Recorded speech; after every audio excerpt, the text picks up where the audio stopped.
ئینستیتووتا پەی بۆ پەروەردە و گەشەپێدانê راپۆرtek li ser çavdêrîkirin û helsengandina karên perlemaniyên şeş mehên derbasbûyî perve kir ku li êkî adara 2016 heta sîhî tebaxa 2016 têde hatiye bû demên şeş mehên derbasbûyî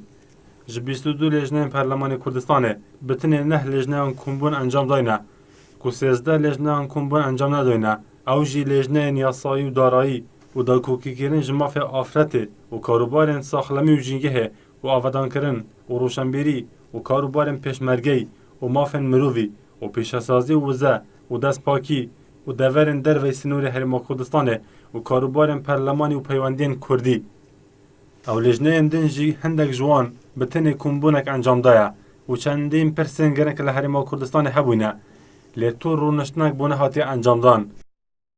بۆ ئەوی بتوانین فشار بکەین لەسەر ئەم دەسەڵاتە لەسەر ئەم حزبە کوردستانیانە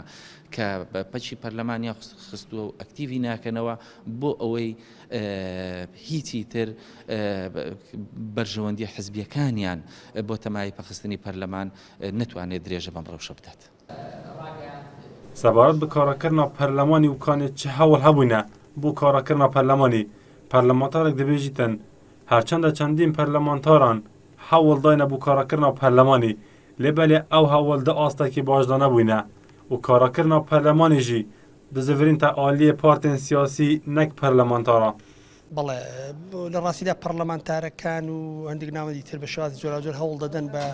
بۆی کە پەرلەمانی کوردستان دەست بە کارەکانی خۆی بکاتەوە بەڵام من ئەو هەوڵانم پێ جددی نییە.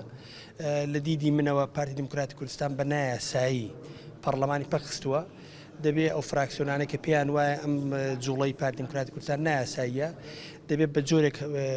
کار بۆ کارەکردنی پەرلەمانی کوردستان بکەن کە فشارێکی ئەوتۆ بخات سەر پارتی دیموکراتی کوردستان. ساڵێک دەرباز دەبێت لەسەر ji karêxistina perlemanî ew yekê bû egerê çavdêrînekirina karûbarên hikûmetê û saziyên hikûmî herçende bizav hebûyne bû karakirina perlemanî lê ewan bizavan sernegirtiye û heya niha jî perlemanî tû rûniştineka asayî encam nedaye. Çavdêr jî dibêjin pirsa serokatiyê bûye egerê ji karêxistina perlemanî ew pirsa jî hêşta nehatiye êkila'îkirin.